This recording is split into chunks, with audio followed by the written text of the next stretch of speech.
call to order the Stokes County Commissioners meeting for Monday, September 22nd, and Brad will have our prayer. Please stand. Lord, we're gathered here today, this afternoon, to conduct business of Stokes County government. In interacting with our citizens, give us the wisdom and also give us the strength to make the right decisions and make sure we're doing it for the right reasons. And let us not forget your word and your teachings of the strife that we are going through in this country with violence.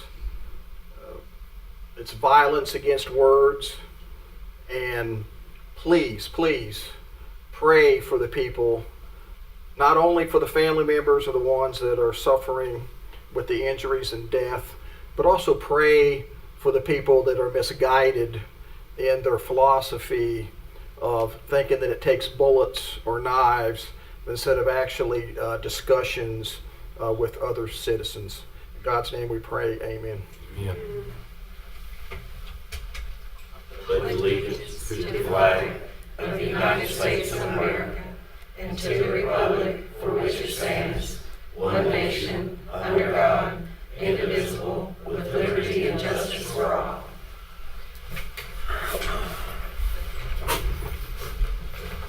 Now we'll have public comments. Got to approve the agenda. Oh, I'm sorry, jump ahead. I need a motion to approve the agenda. Motion. Second. All in favor? Aye. Now public comments.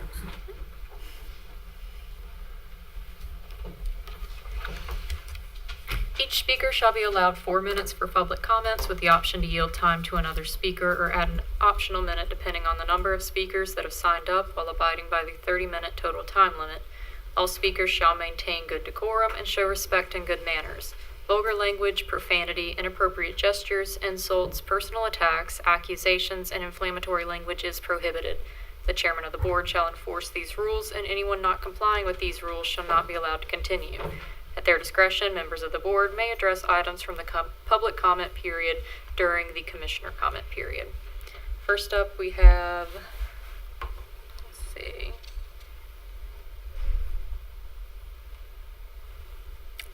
I'm not sure.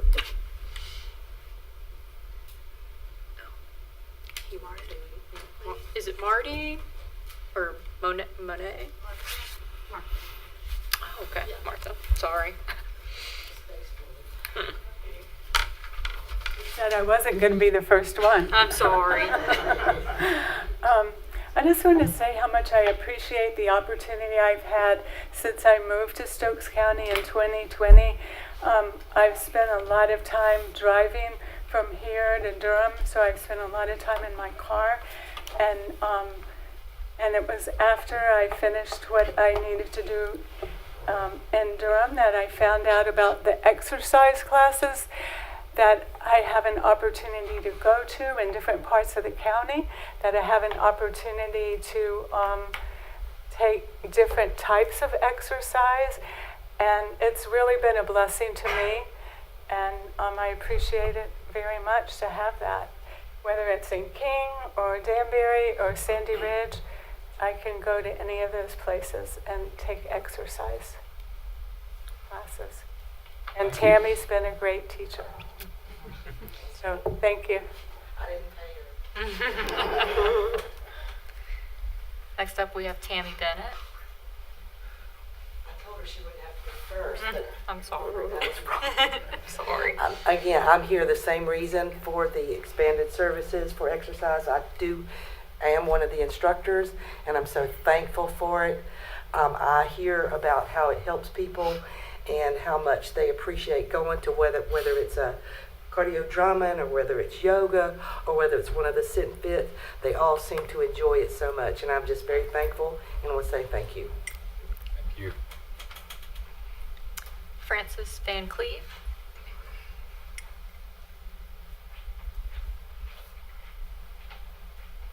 I'm thankful for the exercise classes too, because my husband just passed away a while back, and I need something to do to keep myself busy.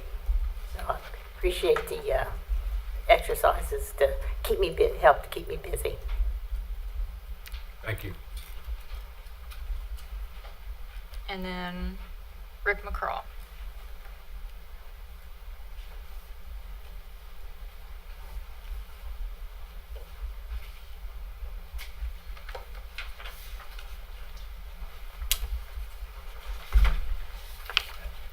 You're not going to talk about exercising, right? Exercising. Yeah, I am. Oh, you are?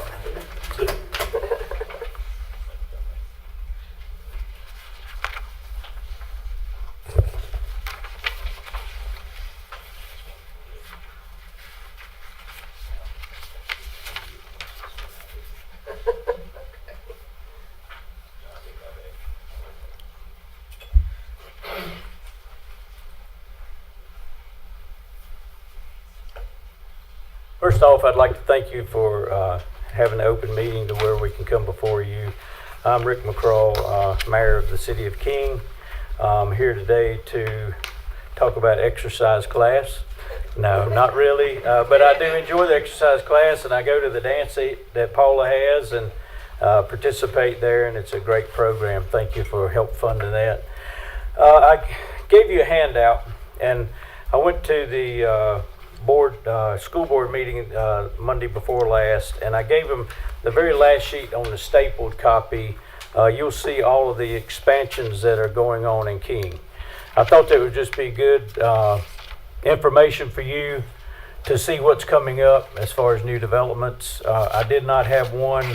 The sheet that's not stapled is an updated copy adding Nova Place to that list of developments.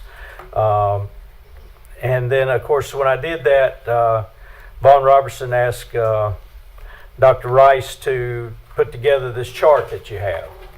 And what that does, it breaks down all of the schools, the different developments that being built into what school district it will be placed in. And I know you'll be things coming up before you as far as new schools and additions, and I just wanted to keep you abreast of what's going on in King. All these new developments, if you look at the colored sheet that's not stapled, it'll show you there's 500 and some in King District, 652 in King District. And then, of course, Poplar Springs is 563. And these, out of all of those that are being built, it's only 214, 214 in Poplar Springs and 40 in the King District that have been completed.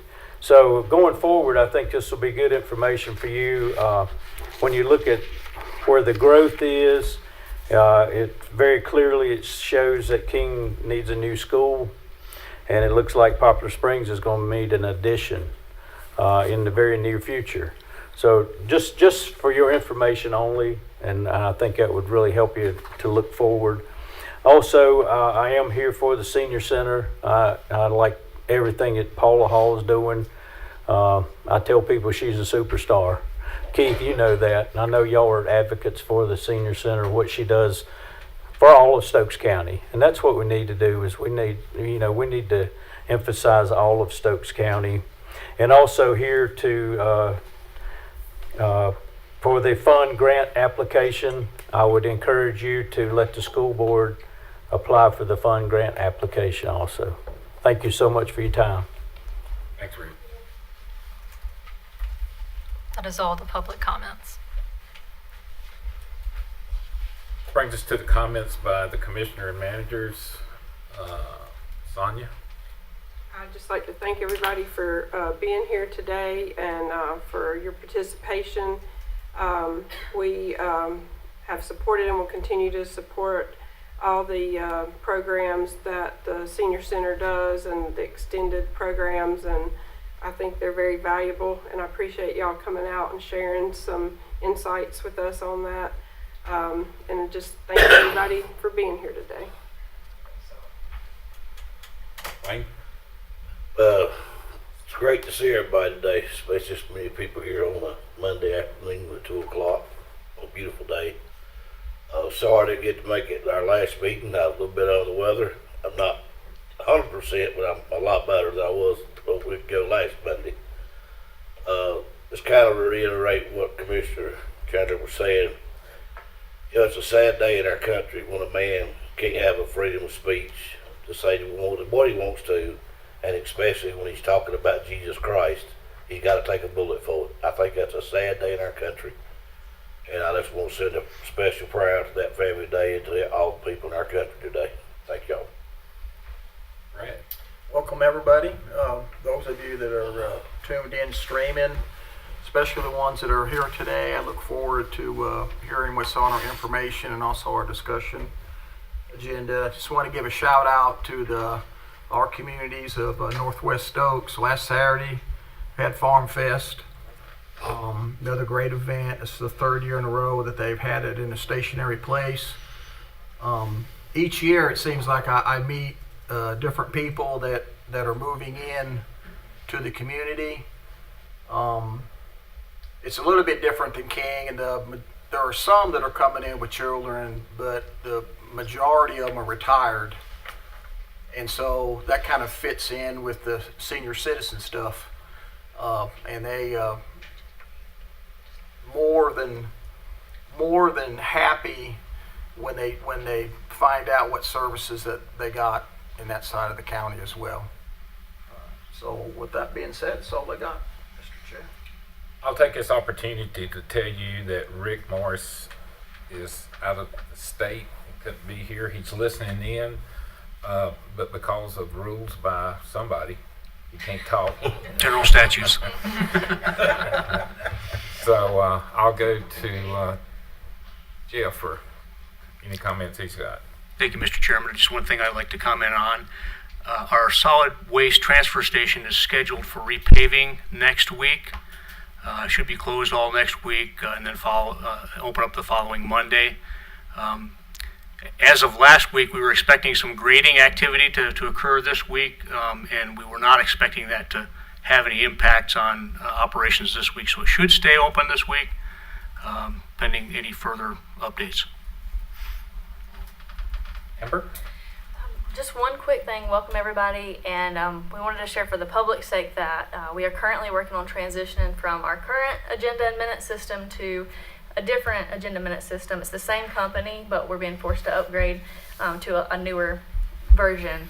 So we'll be working on that, but just in case you try to look at our minutes and agendas and it looks a little bit different or there's some hiccups in it, just bear with us. We're getting through it, and we'll be talking to the commissioners about some of the training on their end as well soon. So. Welcome everybody. It's good to see people's faces instead of, there's been meetings we've had one person, and that's pretty boring. I'm going to take my time to bring up a lot of good things that's going on here. Inspections and planning are up and running. With their online, you can get a permit now without doing it in person. Now there's only 5 counties in the state that don't have it, but we're not one of them. So that was one of the things I couldn't believe when I come on as a commissioner, and that's good news. The other thing is I was invited 2 weeks tomorrow to a meeting on the animal shelter with the architect and engineer. Tommy done a great job with questions. The plans are, all right, let me get this straight. Architectural, structural are done, but there are some tweaks that architectural's got to be made. The plumbing and civil and all the other mechanicals are in the works, so we still hope to bid it this year. So that's an update on that. And while we're talking about Tommy, this gives me great pleasure. Our animal control shelter got 100% inspection. Chokes me up. As much crap as we've been through, that's like winning the lottery. Jeff, should I mention about our meeting?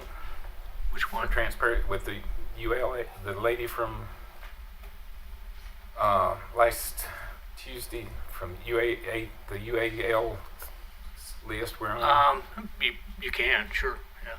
We had a meeting with the state. We've had our hands slapped and put on. You explain it better. You know all the terminology. I'm just a good old country boy. Yeah, so I mean, the local government commission every year monitors very closely the audit results for all local government entities across the state, and they track performance over a period of 3 to 5 years, depending on different metrics that they want to zero in on. And we got the unfortunate news a couple of weeks ago that we had been put on the UAL. It's a list of designated local governments that the local government commission is closely monitoring, and they pull back approval authority for certain types of capital purchases and other things while we're on this list. But we met with our assigned coach last week, had a very productive conversation. She gave us all the insights into exactly why we're on the list. I mean, the good news is our financial health is strong. The bad news is we've got to tighten up some on internal controls, most specifically.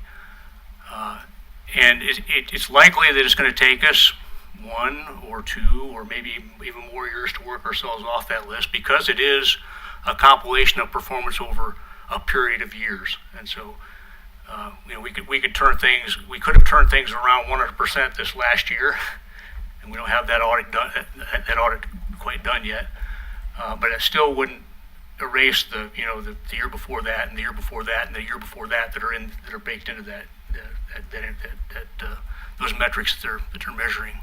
So we'll do our best to work ourselves off that list. The good news is we've got the help of the local government commission, and we got a coach assigned to us to give us advice. And it sounds worse than it is. Like they're not. Jeff didn't realize he had to have so many hours of training, and that earned us so. You get so many points for being bad. No, it's not that we didn't get points because I don't have training. Right. I have to have training because we're on the list. Okay, all right, that's good. But the water and sewer, collections on that, late audit, but some of the questions we asked, we didn't get clear answers either. So, but we do have a coach, and she works for the state, but she lives in Rockingham, so we'll get off that, I'm sure. And let me thank our finance people. They're doing a great job. They're almost got another audit done, and they got a lot of compliments from this lady for stuff that we should be doing. That she had a checklist and went down, and they're doing a great job, in my opinion. All right, conflict of interest. Before moving further, does any board member have a conflict with any of the items on the agenda for today, or one that might be perceived as a conflict of interest? No. Need approval on the consent agenda. Do we hear a motion? Motion to approve. Second. All in favor? Aye. Information agenda. Paula, are you ready? And Reba and Vicky and who else wants to talk? Commissioners, thank you. Staff, thank you for the opportunity to come back once again to give you an update on senior center-based services that we are offering across Stokes County. As Senior Center Director of King Senior Center in King, I'm very grateful to the support that the City of King offers me in my role there.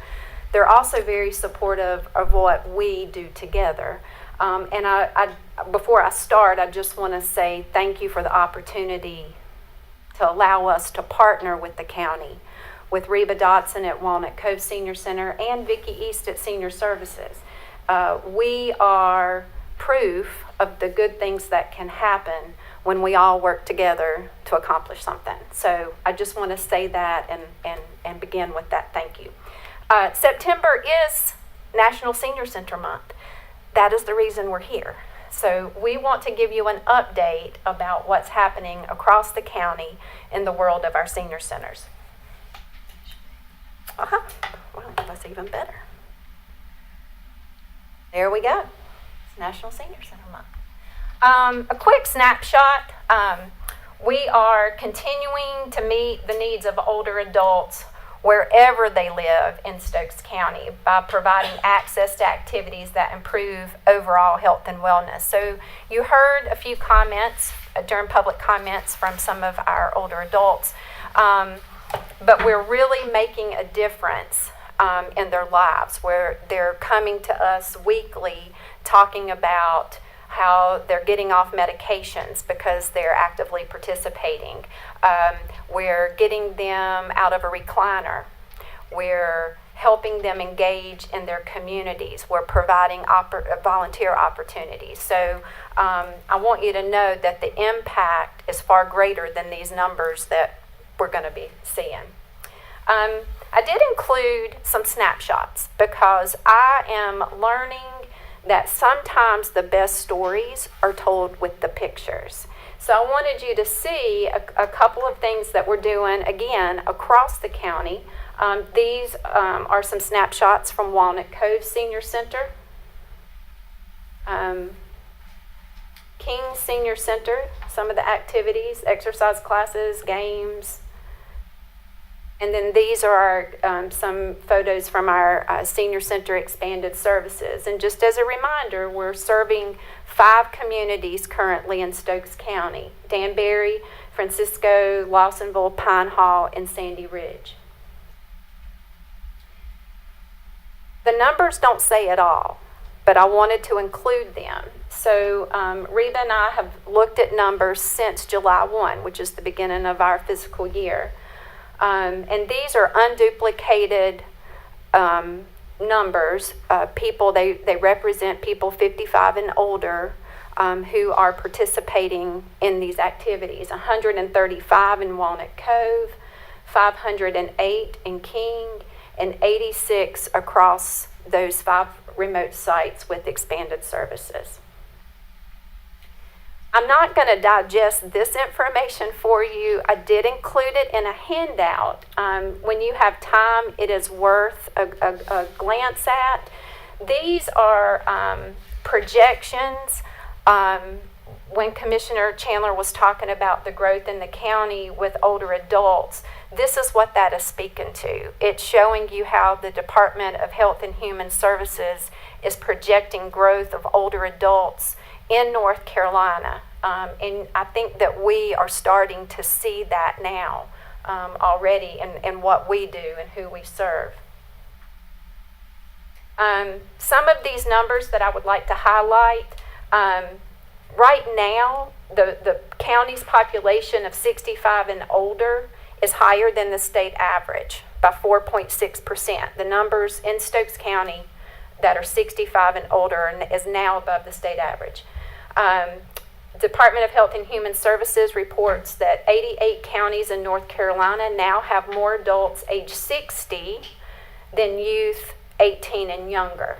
And Stokes County is in that group. By 2032, they're projecting that there's going to be more than 65 and older that meets that. Over the next 20 years, the fastest growing population that we're going to see in North Carolina are those 85 and older. We like to think that's in large part by what we do. We have a role in that, and we're championing that.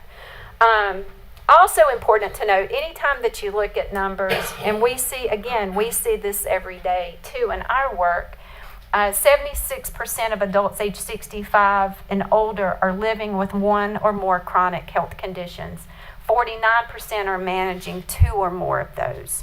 So that is also something, as we plan activities and plan programs and speakers, that is something that we think about. It's important. So what are we doing currently? We continue to provide free access to exercise and fitness activities that contribute to better health outcomes, even to those living in remote areas of the county. We do that with games, educational opportunities, cultural arts that stimulate brain health and postpone cognitive decline. So it's more than just physical health, it's brain health too. We create spaces for people to gather and socialize, which decreases isolation and promotes community engagement. There's a lot of press about that lately as we age. We serve as a central information hub. We're really the first stops for folks when they move to the county or they're needing access to services. And we also provide a place for older adults to find a purpose, and this is really important. Even those exercise classes is for those who are new to the county, which you've heard in public comment. They're retiring, they want to improve their health, or they just find themselves alone after a divorce or a death of a partner. So we're bigger than just exercise classes. So how are people learning about what we do? We do share information through weekly emails. We have different emails that we send out to different target groups. We have social media posts, printed calendars and newsletters, newspaper articles, digital billboards, and community events. And then we also offer presentations about our senior center programs at local churches and community groups. So if anyone asks for us to come and talk to a church fellowship group, we are happy to do that. And then I did note that our best marketing tool, Facebook is great, but our best marketing tool are the seniors themselves. That word of mouth, when someone engages, has a good experience, and they invite others to come with them, which frequently happens. And this is some of the ways they do it. They participate in senior games. We had senior games. I think the state games were last Friday. We had Stokes County was well represented. We have folks that volunteer in their communities at community festivals. In other ways, they go to local nursing homes, and they do a lot of community work. Reba and I mobilize. We often share ideas and highlight the ways that our partnership benefits the older adults of Stokes County. Here we are. This was at an Ann Johnson Institute training for senior centers directors who are seeking or part of their certification process. We shared about some of the things that we do, and with expanded services. We have senior groups that come and participate at our county's ACTS meetings. And then down at the bottom is Rita and I and senior services staff at a PTRC picnic. We do take the benefits of our partnership, and we share it with other senior center directors within our region. We advocate. That's a huge part of what we do, is that we want to put information, and we want the seniors to provide information to folks that are making decisions that impact them. So we schedule advocacy moments throughout the year. Reba and I also teach. Part of our role as senior center directors is teaching people younger than 55 about certain aspects of life over 55. So this right here's some pictures. We frequently go to Stokes Early College. We got an invitation recently to Forsyth Tech. We've been to South Stokes and North Stokes. So, and we provide activities. I think we've done one on vision changes as we age, and one on cognitive decline, dementia, and Alzheimer's. And it's hands-on experience. We have little kits, and they get to experience what life might be like and the struggles that people have with cognitive decline. We celebrate older adults. This was a picture a few Fridays ago This was in King, but it was attended by older adults across the county. Every year during the Stokes County Fair, there's a Senior Citizens Day, and we host lots of fun contests. They provide food for seniors. What I adore about that event is it's an event where all seniors across the county gather and they laugh and they have fun, and there's music. We had Old Men in Hats providing musical entertainment for us. It was just a really great day. I also wanted to put this in their own words. This is a letter that we received for you from Luann Bridle in Walnut Cove. She's addressing our senior centers. You always do such a great job keeping seniors informed about classes and resources for living our best life. Without our senior centers, Stokes County seniors and their families would be stuck in a state of hopelessness and isolation. Our commissioners have been a great help with funding, and I hope that will continue. It is essential and demonstrates appropriate care of our aging population and speaks well to those who are thinking of making Stokes County their home. Luann Bridle, Walnut Cove. We're not asking for funding today. We're not asking questions. We're just here to share. We want to share the good news with you about what we believe is the good work that we're doing here in Stokes County, and we thank you for your continued support of that. It is making a difference. We see it a lot. Is there anything you'd like to say, Reba? I know you can talk. I know she can. I'm still tired. I got a new grandbaby, so. I got a new great grandson, so I don't want to hear it. I ain't got that far in life yet. But me and Paula, we do enjoy what we do. And I think it shows by the support that we have from our seniors. Yeah. Let's go around. Before you come up, let's get comments. We hear nothing but great things. I think Rick said it earlier that Paula was a superhero, and I would say Reba's got a pretty magnificent cake too. Yes, exactly. And we just appreciate all y'all do, and it shows, like you say, and the support that you have, and you're definitely making a difference in this aging community, and we're all getting there. I can speak for yourself.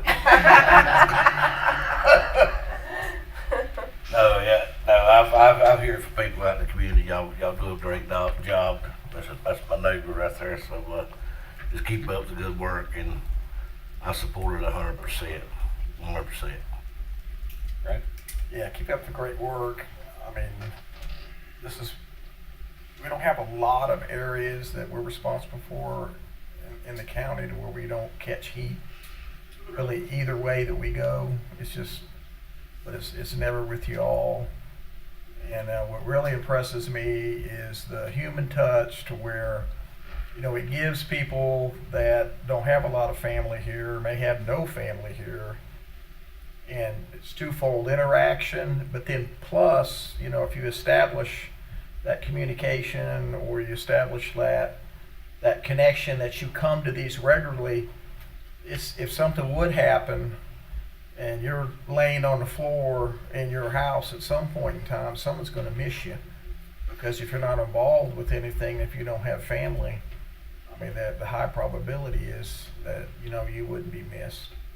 So no, you got my support 100%. Thank you, Mr. Chair.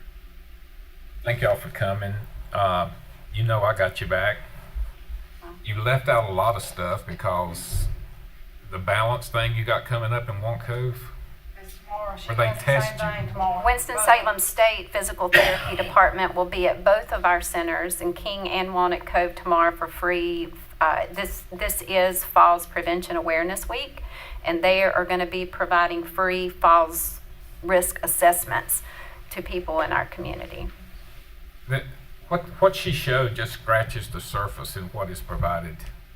And I've been to both. You still doing the, I forgot the name. Caregiver.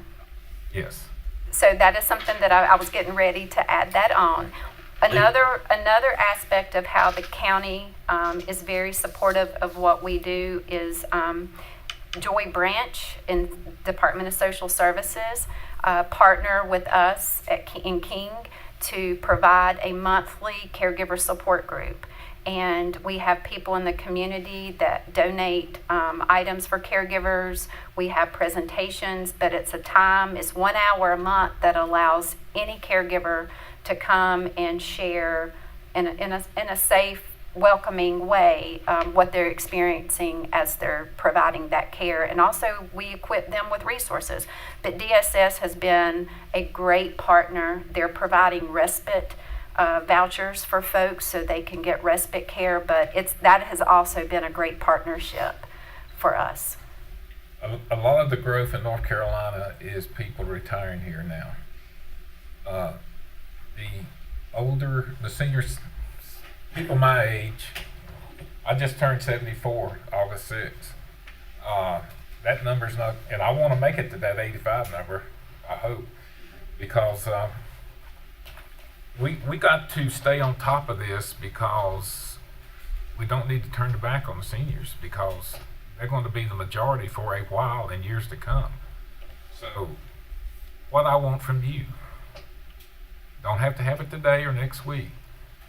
I want your wish list, and I'm talking to all of you, for this to grow, because it's going to grow. It's got to. And y'all doing a great job. That's all I got. Yeah, I'd like to say one other thing. I like what you said on this slide, and I think every Stokes County citizen needs to listen to what I'm getting ready to say. You mentioned every area of this county, not just one area. Amen. And that is the biggest problem that we got in our county. I've told these people multiple times, I'm not a King commissioner. I am a Stokes County commissioner. I represent everybody across this county. And we have seen that in the fire service. We have a training every fourth Monday night. There's probably 10 fire departments there. And we have just seen unity, all these fire departments. And I see the same thing that you're doing right here with the senior citizens. And once people, they get on board with that, our county would be a lot better off, I can tell you. Because I support everybody in this county. I do. And thank you again for what you do. We invite y'all anytime, whether 5 days a week. It's an honor. Well, I'm old enough to get in. But if games has already started, you're not going to get the table to sit down. Thank you very much for the opportunity. Thank you. And I just wanted to hop in on the tail end of that conversation, and then thank you all for appointing me to the Aging Planning Committee. I attended my first meeting last month, and wow, when I walked into that room, what a great group of folks, a large group, and very well represented there, and with a plethora of information. The handouts were, just a stack of information for our seniors in this county. But it's not something that I have seen going out in public other than these centers. And during this meeting, Mr. Jack Sneed spoke up about wanting to get the information onto a social media page for the county. And I know Paula and Reba, they do a great job on that with their particular areas, but maybe one central area would be good to do that. And I told Mr. Sneed that I would talk to y'all about that, and maybe have someone lead the charge with that, with an appointee from the committee, possibly, and then maybe also add a link to that on the new app that the county will be working on. Mr. Chairman Wood just showed that to me, and that is quite impressive, that Pender County model of that app. I really like that. I think that would be very beneficial, because what Paula said in that meeting was, based on the survey that y'all did, the aging population, when they look for news, one of the first places they go to find out what's happening is Facebook. So that's just something I told Mr. Sneed I would talk to y'all about, and possibly hiring somebody to start that, and then the members of the committee could keep that up after that is started. So it's something for y'all to Don't think freak about. out. She's talking about hiring somebody part-time. Oh, just to start it. No, just maybe a contract person. And there is somebody that has expressed some interest in it that has a social media company. It's the assistant with the King County or King Chamber of Commerce. I've talked to her about it. She's done quite impressive work with the chamber so far in her short term there, Brittany Pletcher, and she would be willing to help with that.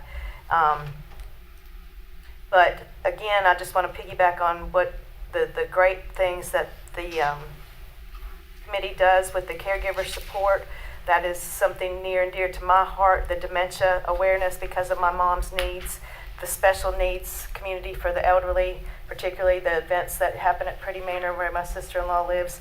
And I need to take that fall prevention class and learn how to not fall when you are attacked by a hornet's nest. And then I'll need those PT services coming up after I have to have some surgery on my hip from that fall. But and then I also want to help the seniors with the Chief Taylor Rescue Foundation and the fall detection devices and the other medical alert devices that we'll be providing for the county. So thank you for what you do, and maybe talk about that assistance with the social media for the committee. Thank you. Thanks. That brings us to our discussion agenda. First is this JCPC appointment request. Olivia?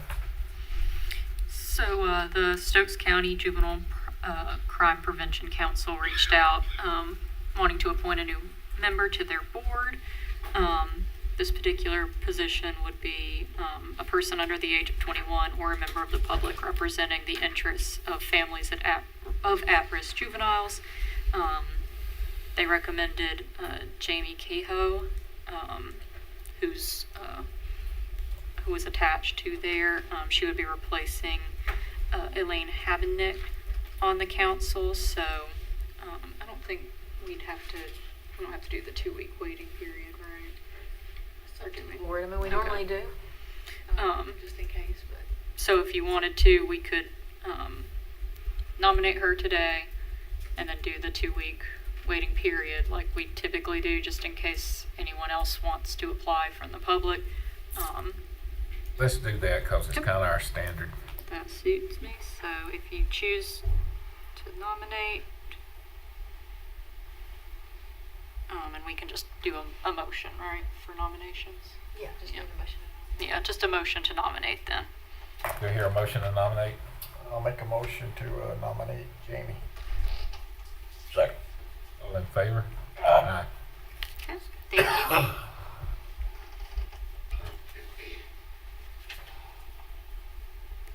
Next is our 2025 Needs and Base Public School Capital Fund Grant Application.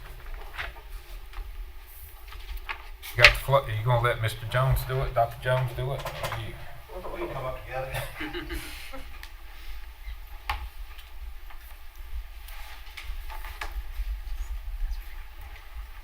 It is time to submit the grant application for this year. It's sorry for the tight window, but we received information during a board meeting that it was that the window opened, and it does close October 3rd. And when we presented it to our board, that was the same night y'all had a meeting because we're on that same schedule due to Labor Day right now. So I apologize for the short, brief turnaround for this. Why do they do that? I don't know. Because it's a standard, it seems like. Well, and again, you would think with the things that they have in place that they would know that we need a longer window, but I also understand wanting to get the funds out quick as possible with that. But so I apologize for the short turnaround, but it is roughly the same application that we've done in the past, but I'll let Dr. Jones speak a little bit more about it. Thank you for having us again. As Dr. Rice mentioned, yes, the board did give consensus for us to move forward with the grant. As Dr. Rice mentioned, it is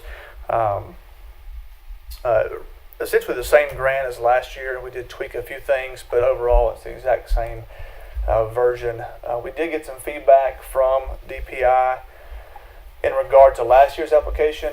We ranked roughly 50th, 55th out of 122 applications, I believe, last year. And so middle of the pack. Again, there are a lot of needs throughout the state. with King Elementary and some other needs in our county being a part of those. And so we, our board again gave consensus for us to move forward, but there is a portion of the grant that does require your signature, and we ask for your blessing as we pursue funding for King Elementary.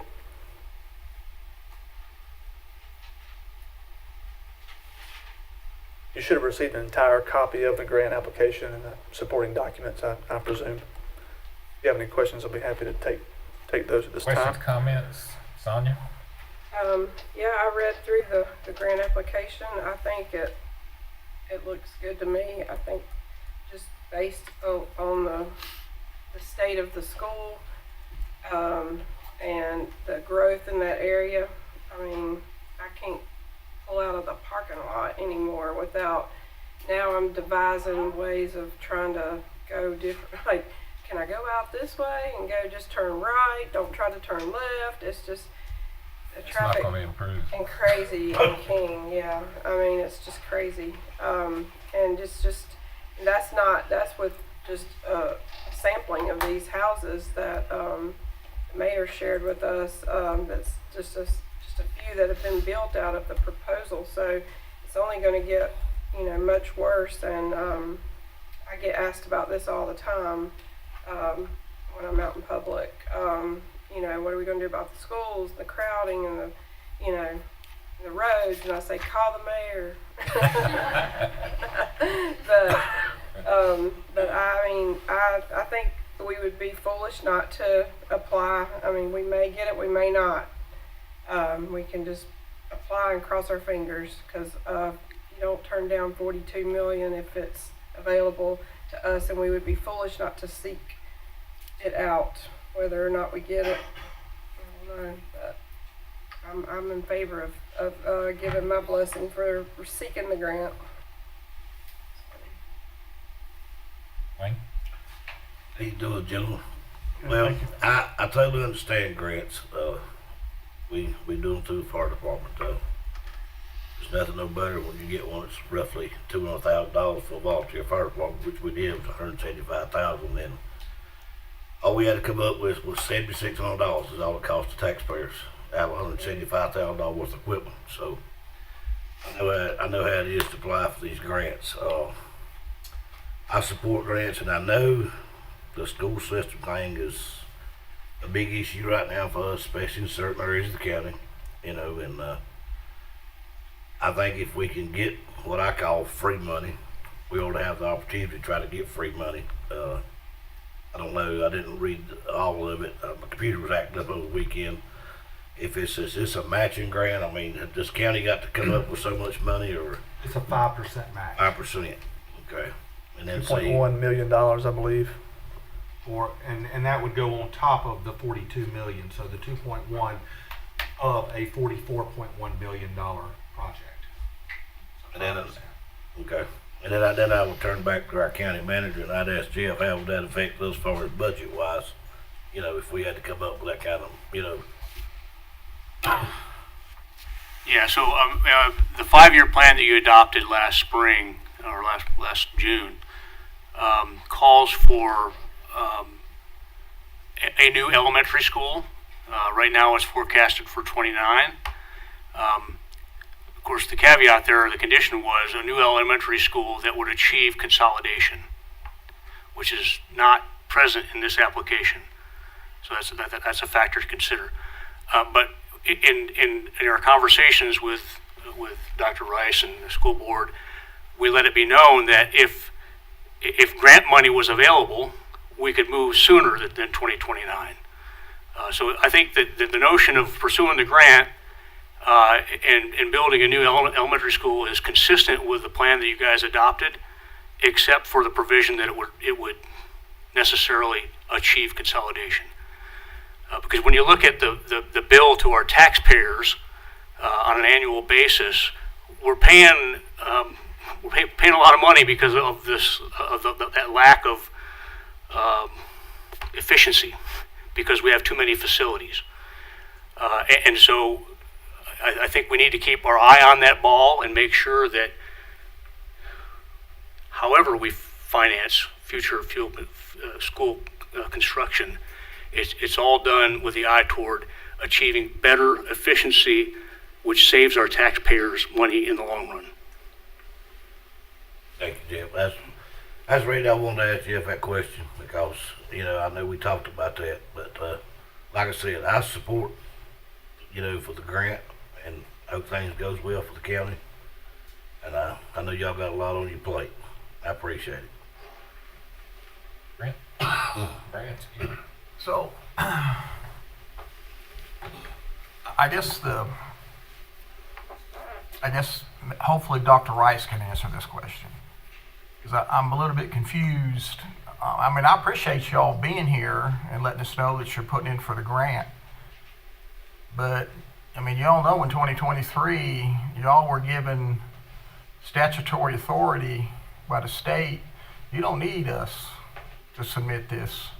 So why are we here? Well, I didn't know that. And you're correct that that was put in statute, that Stokes County did not have to have. Until 2026. But June 30th. But I do believe that it's better if we all work together and agree that this is a need and can go with that. You're right that it's not a requirement, but I do think that it is a positive if the boards work together to meet a need. Yeah, I mean, I want to work with you. I want to cooperate with you, and you know, and we can rehash. I mean, King Elementary, it should have been closed years and years ago. I mean, the place is. I wouldn't send my kids there, not because of the staff, just because of the facility tour that I took. But I guess my question is. Are you asking us to do anything different than what the statute has already allowed you to do? Well, we are asking for your agreement to this and to sign the application without having to use that other provision. Again, I think whether it's required or not, I think it strengthens the application to say that the boards are in agreement on this. Again, it's not required, but I think it does strengthen the application. And we had, while it is middle of the pack, we had a strong application in the fact of presenting a need and showing that the grant, I mean, they broke it down in the rubric of showing that presenting the need and fixing a problem, this grant does a great job of that. And I thank Dr. Jones for his work on that and presenting in a way that showed that. Again, I believe that agreement between the two boards strengthens it. It's not required, but strengthens it. So I've read the packet, and you're right. It's kind of just basically the same. But do you feel comfortable that some of the stuff that we're not going to meet again, such as we're not a tier 1 county, we're tier 2, we'll lose points on that. We're not doing consolidation, so we'll lose points on that. But I guess what I'm trying to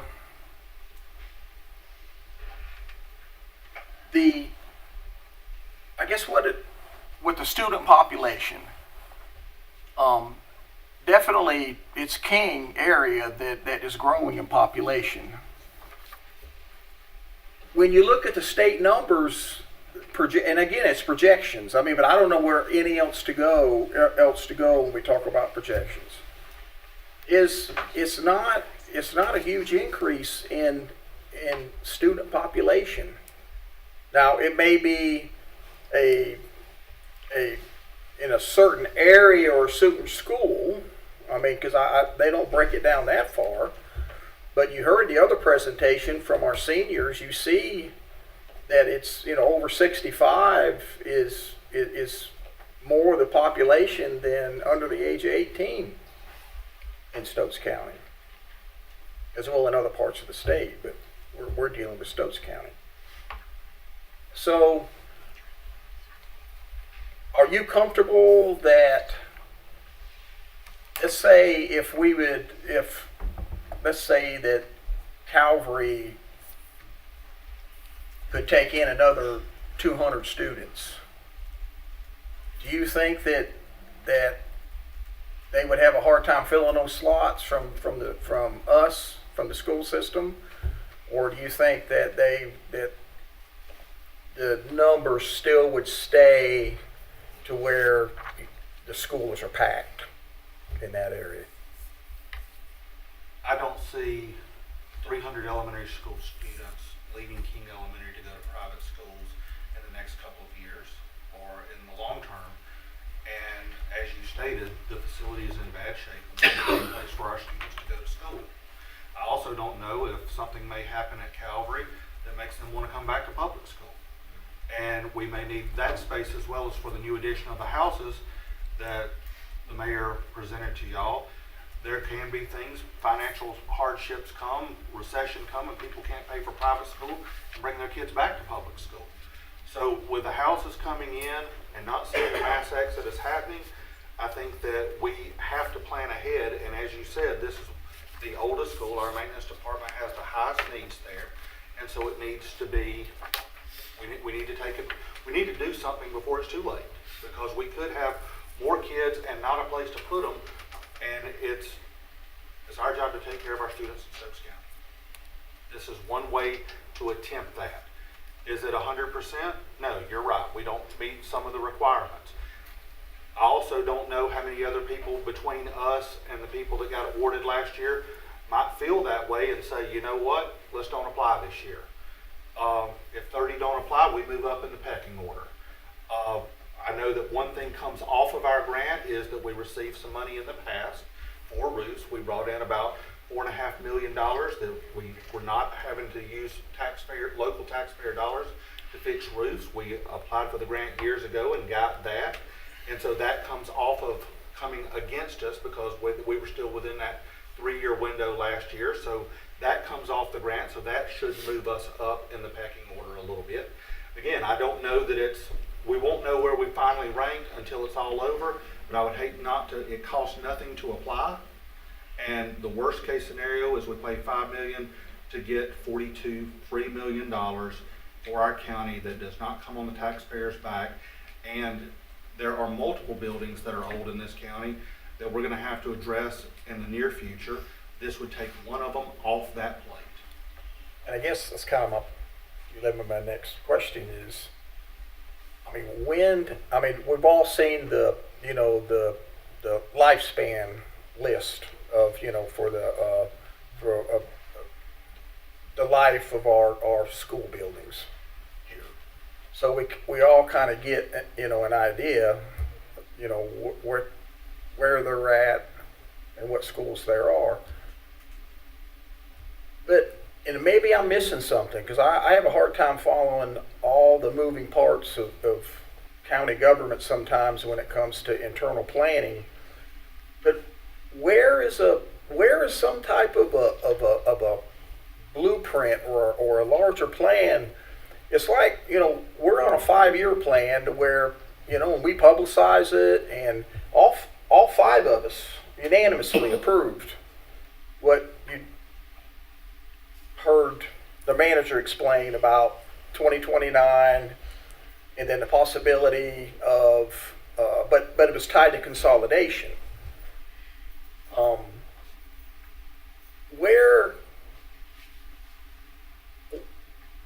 And I know maybe you can't speak, maybe you don't know where we're going with the schools. But when will we kind of know? Because here's my thing. Instead of piecemealing and doing stuff, how about a 5-year plan? Or if it takes even a little bit longer than 5-year plan, and if we're so comfortable and confident that we're going to have a mass influx of students and we need, larger schools or more modern schools, then what about putting it out as a school bond? Let people vote and do it at once. I'm not saying we don't have to do the grant, but I don't hear anything else. It's just 1 year at a time that we do here. And it's just hard for me to grasp that's the way that's good, an organizational structure, that's a good plan. And I just don't see that. our board looked at a long-range plan and sketched it out, but wanted to focus on the immediate. This was an immediate need. We closed 2 schools already without building a new school to reduce the overhead of that and to better serve our students. And we have greatly reduced the number of combo classes in our district. Based off that, we went from averaging around 10 to 15 per year to, I believe it was 4 last year and 3 this year. So we have accomplished a lot of what we wanted to accomplish, but at the same time, with some of the longer things in place, the goal was to take care of this need and then see what growth might have happened in other parts of the county. Because again, 15 years ago, I don't know that anybody would have expected us to look exactly the way we do today. So we were going to delay some of that, but this was an immediate need where we know a lot of growth is going on and we have an old facility and there's an opportunity for a grant. So the recommendation is that if we apply for the grant, we get the grant, so we'll have capacity for 500 students at King Elementary. What's the capacity now?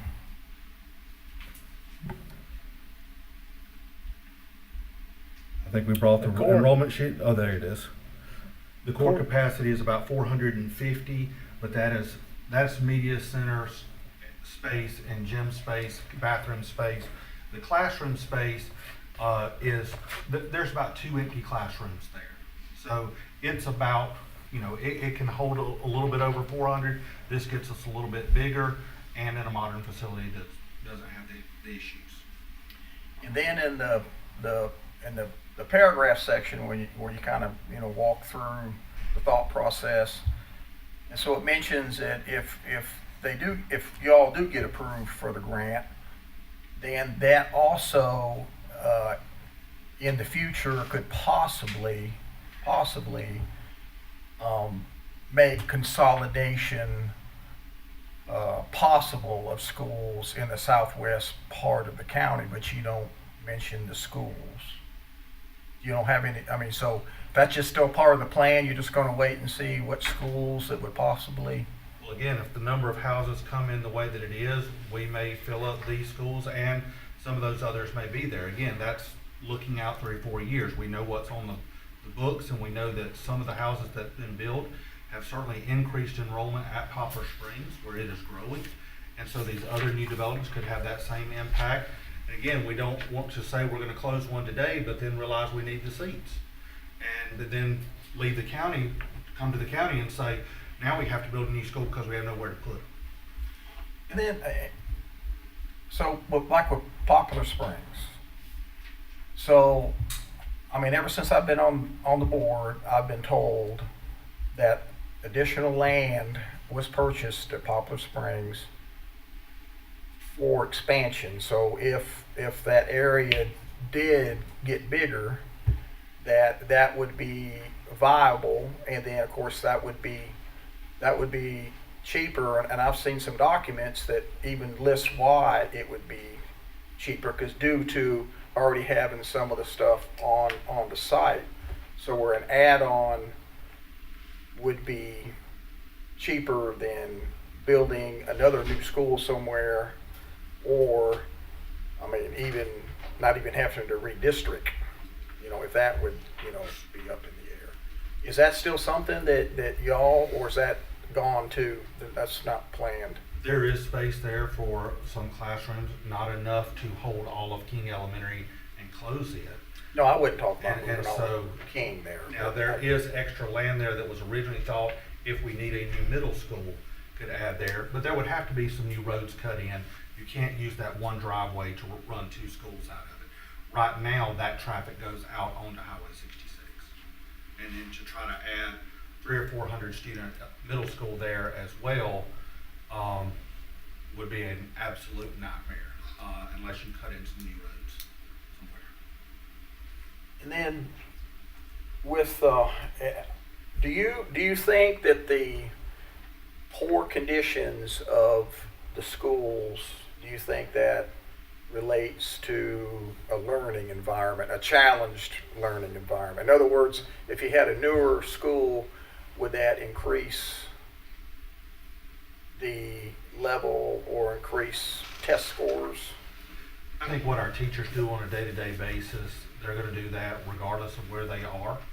I think one thing that you probably have there at Keene, we do have transfers to Poplar Springs. I think a lot of it has to do recently with us having these conversations about the state of the building.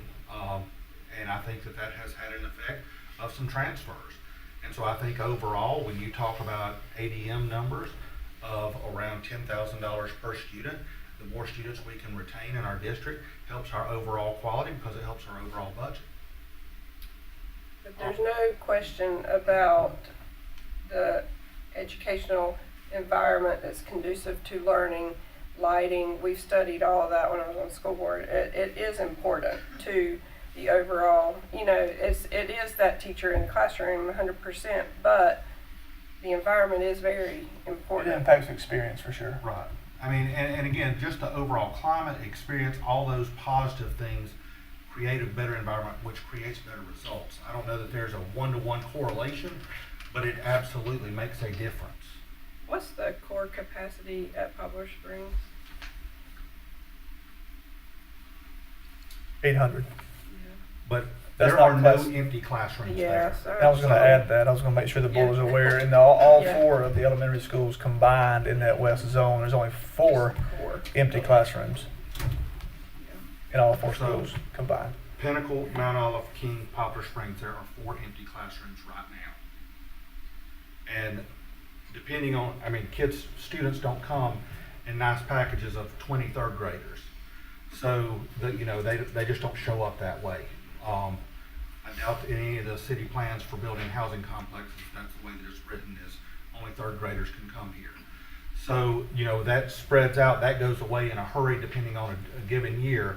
But with 4 classrooms and you average 20 students with a K-3 class size law, that's only 80 students. So that's why consolidation is not in this plan, is because it's not, we don't have the space for it. And so, but the need is still there.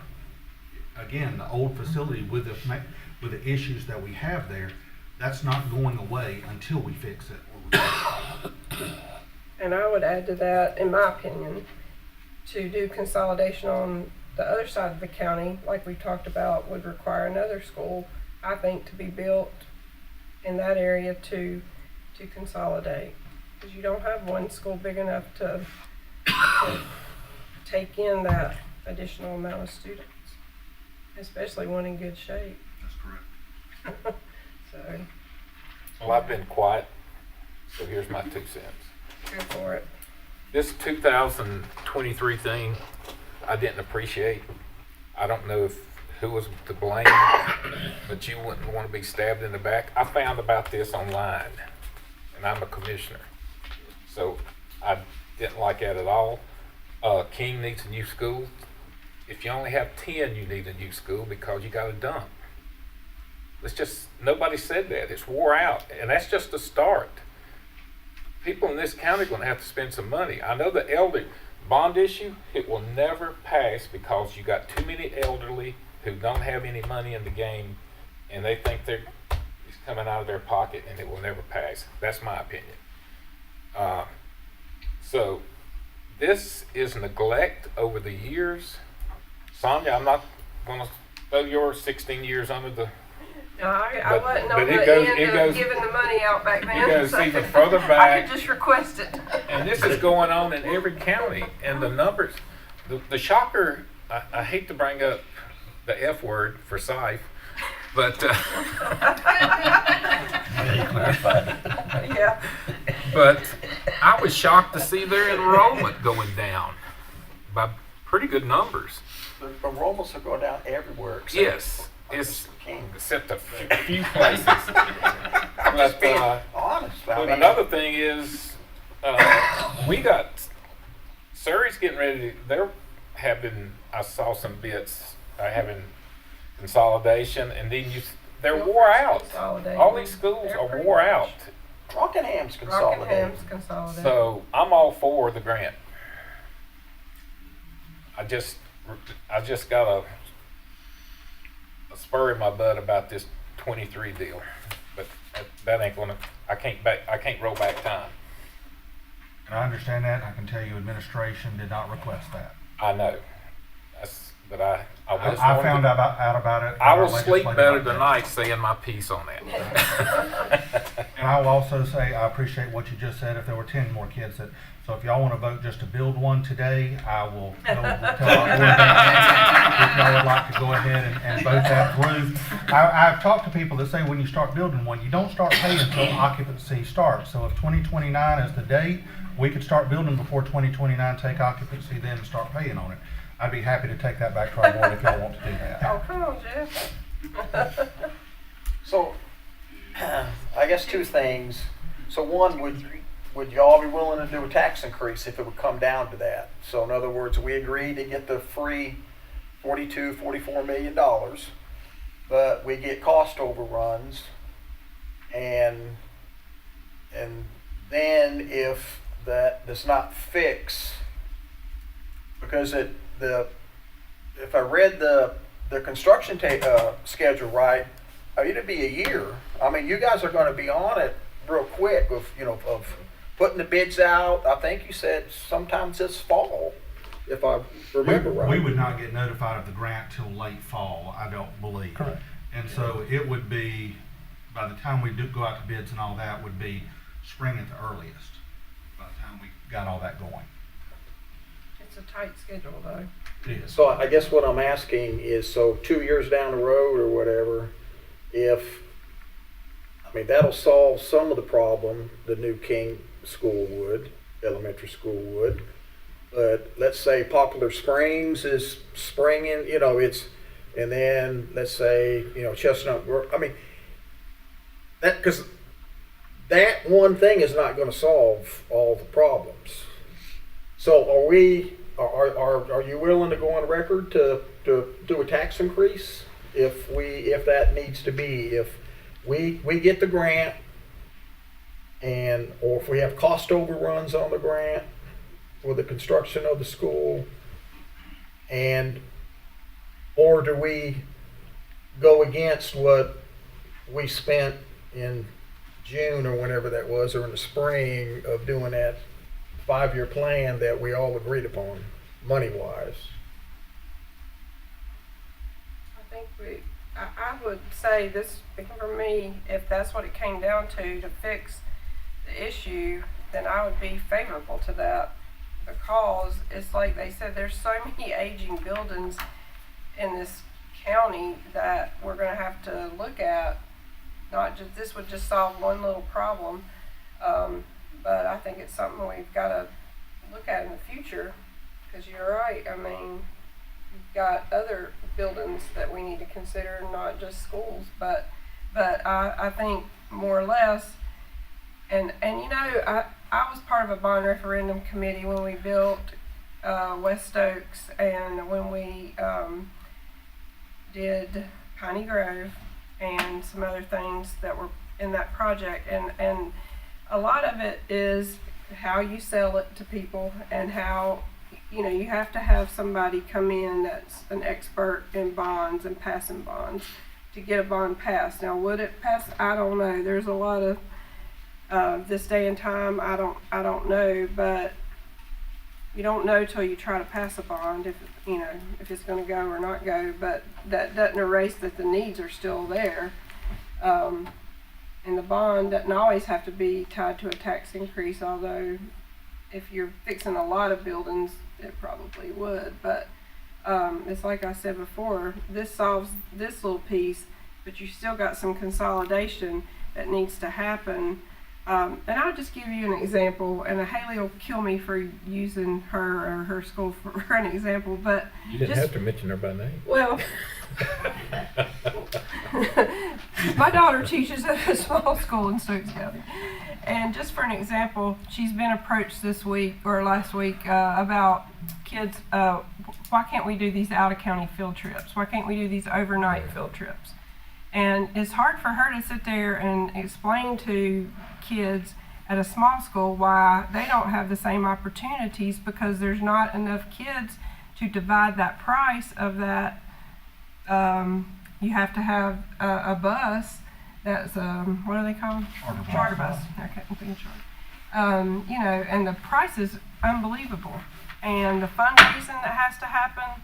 And then, but if you have a bigger school, if you're consolidated, let's say, and you've got, you know, 3 of these little schools into one, and you've got 5 fifth grade classes, then it's easy to do a field trip like that. And so these kids are not penalized for being, because there's plenty of good things about being in a small school, in a community school, and I get that. But there's also these other things that happen.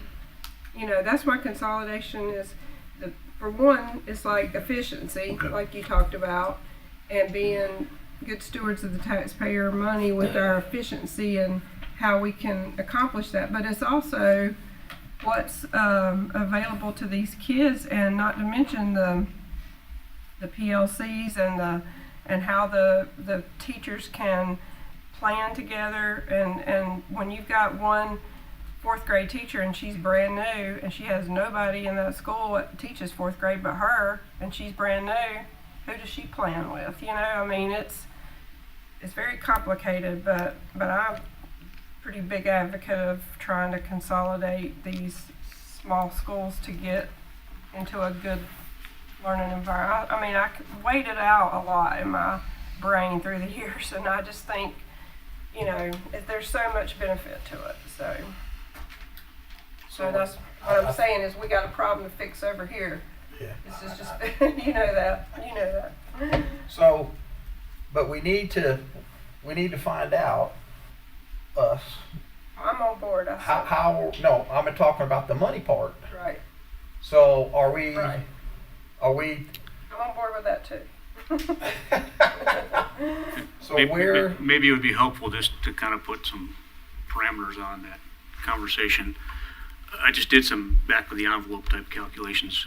If we got the grant and we're successful in that, we move forward with constructing a new King Elementary School, and you wanted to stay on schedule to do another elementary school in 2029, I think that costs about somewhere between 1 and 2 pennies.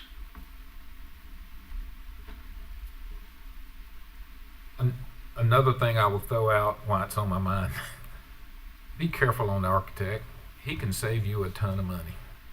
And talk to the GCs for references. And we can talk later about that, because you can still get a gorgeous building, and if things get tight, they can tighten up things. So my question is, for this grant, where is the, if we get the grant, where's the match coming from? Where do y'all recommend, and where do you recommend it come from? We taking it out of our fund balance? Is that what we're doing? It's an option. That's why I tried to frame my comment the way I did. If you want to stay on track for being able to do a second elementary school in 2029, which is where it is right now in the plan, it would probably cost our taxpayers somewhere between 1 and 2 pennies added to the tax rate to cover the cost of financing what it takes to finish this first school.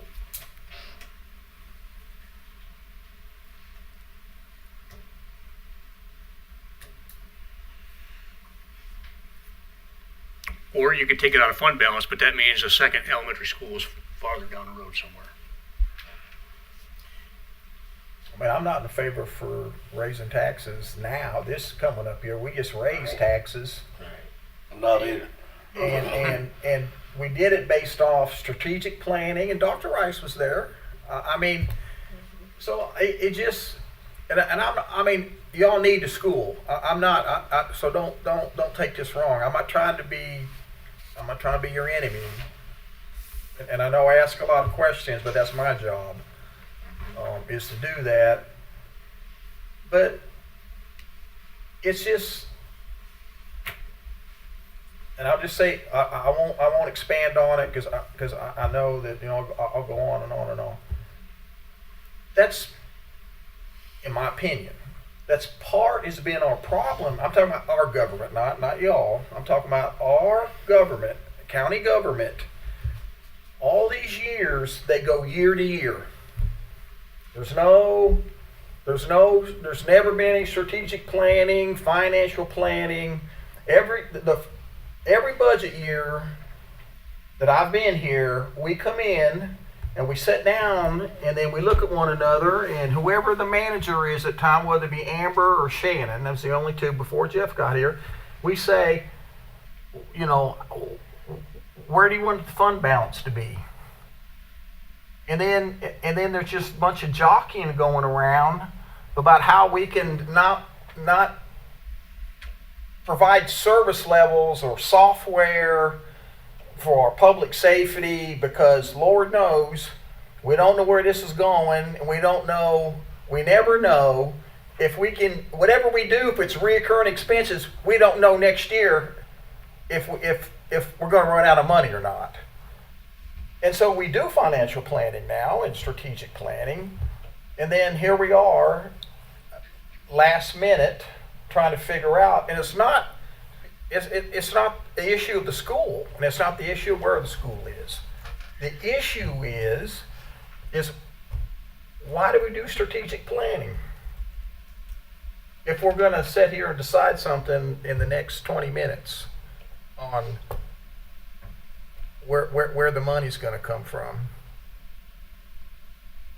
And that's all I got to say.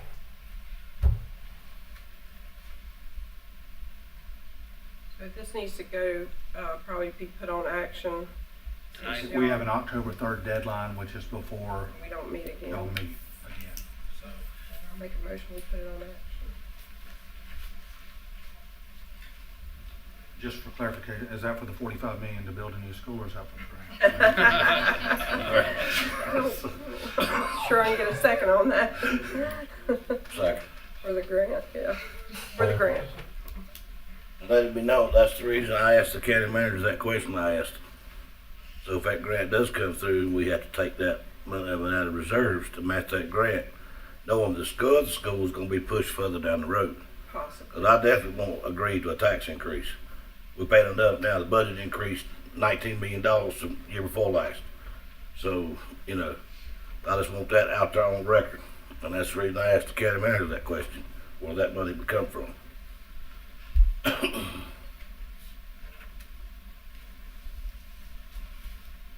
I'm good with the grant, absolutely. We do need to put it on action if we're gonna vote on it. Okay. Yep. All right. They need to move today because they got to apply for it, right? Right.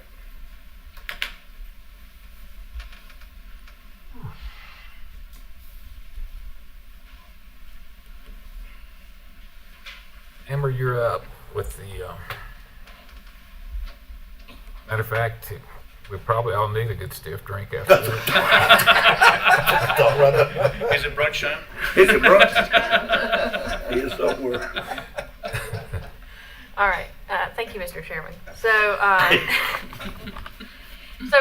so at the last regular meeting, I introduced this, and y'all discussed whether you wanted an ordinance to be drafted for allowing sale or consumption of alcoholic beverages before noon on Sundays, which it would just increase it to 2 hours, which would be starting at 10 a.m. And we had a request from a local business owner, restaurateur over in Westfield for this. They wanted to start having brunch over there. So we drafted the ordinance, and a draft ordinance is on the agenda for today. I'm sure y'all have reviewed it, but this would be considered the first introduction. And our recommendation is, since Commissioner Morris is not here, would be to, the attorney can correct me on this, it would be to wait until the next regular meeting. That way a simple majority would take effect. Because of the way the statute reads, all Board of Commissioners on the first introduction of the ordinance must approve it. And Commissioner Morris is not here today. Anybody got a problem moving it to? So it'll be on action next time. Moving it to action next time, which is October 13th, I believe. October 13th. Okay. And the Danbury, Warren Cove, and King have to do their own thing, correct? Yes. Yeah. The municipalities will have to pass their own. This would just apply to the county portion outside the municipalities. Okay. All right.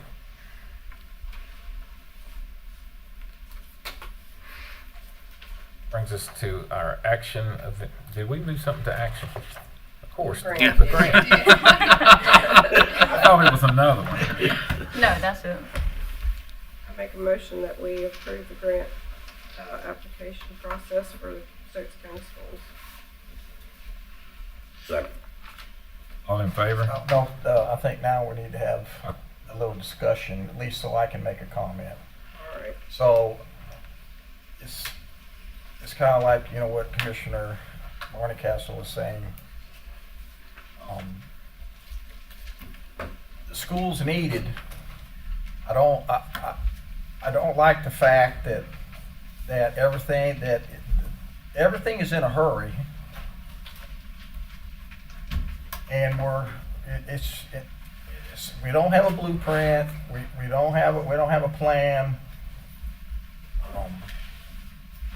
I just want to go on record that I do not like the way that we're doing business. We're not thinking things through. This is not like it. We planned, and then now we're going into our account, and then we don't know what's going to be asked of us next year or the year after that. And if we've got to somehow come to an agreement, or at least see some kind of a plan of in the next 5 years or something. I mean, we're taking projections for the school grant. We need to look at projections for what the trend is showing of what we're going to do in doing some school consolidation. It makes us look, in my opinion, it makes us look like that we just say stuff. We're going to plan, and we all vote for the plan, and then we're here at the last minute scrambling, looking at the county manager to cough up money. And I hope we get the grant. I have no problem with that. I don't like the way we're doing business, and that's all I got to say. So you can do your vote now. I'm gonna elaborate on that a bit. What you're just saying, and I'm gonna use the fire department as the illustration. We got fire commissioners, and I was told probably 7 years ago, you're on the list for a new fire truck. We'll let you know when you can order one. Last year, I got approved for that truck last year. That's the way you have got to plan out stuff. And if they told me no, we couldn't buy it, then we didn't buy it. But what they're trying to do is lower that debt load of what the fire service has got. Just because you asking for a truck this year don't mean you're going to get it. It may be 5 years down the road before you get that truck. And that's the kind of planning you got to start doing, is like that. It's something like Jeff implemented, like the 5-year plan for the county. Fire departments, we're doing the same thing. We started that a long time ago. The fire commissioner did. So, and we're trying to save taxpayers money by doing it that way, because you're not financing a lot of equipment. And I think that's the way our county's got to look at it. Somebody's got to reach and pull the belt tight. Somebody's got to be told the word no. And if that's the way it is, that's the way it is.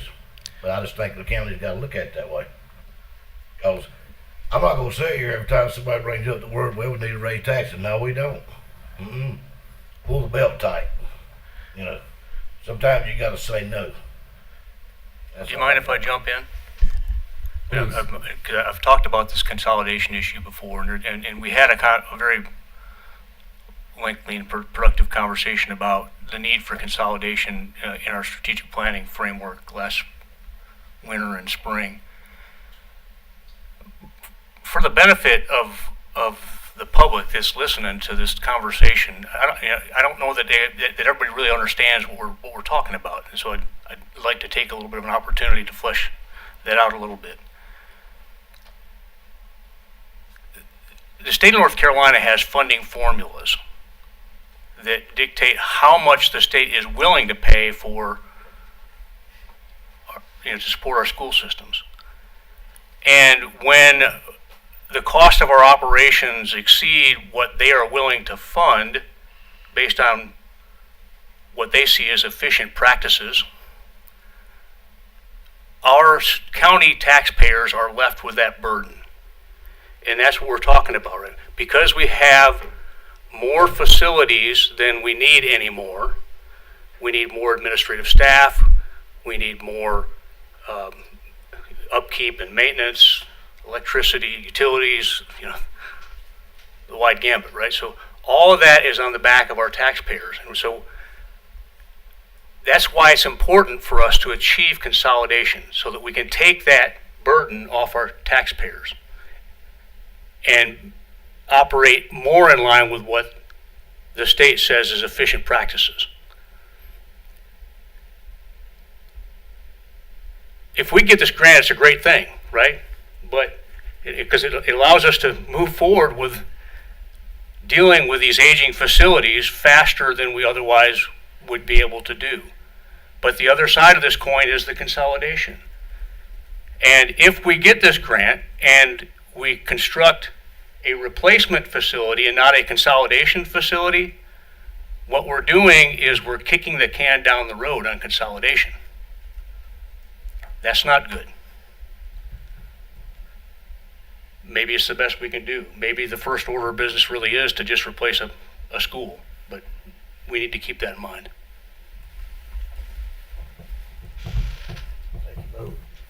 Yeah, motion's on the floor. Yeah. Sonia, Yes. you want to vote? Let's start No, it. she already made the motion. Oh. And then Wayne I seconded it. second. And I asked for the Now. discussion phase. So all you have to do is say all in favor. All in favor? Aye. I thought we were going to poll everybody. I can handle this part. Do I have a motion to adjourn? Motion. Wait, was there any no's or was that? That was all unanimous. Yeah. I make a motion, we adjourn. Second. Favor? Aye. Aye.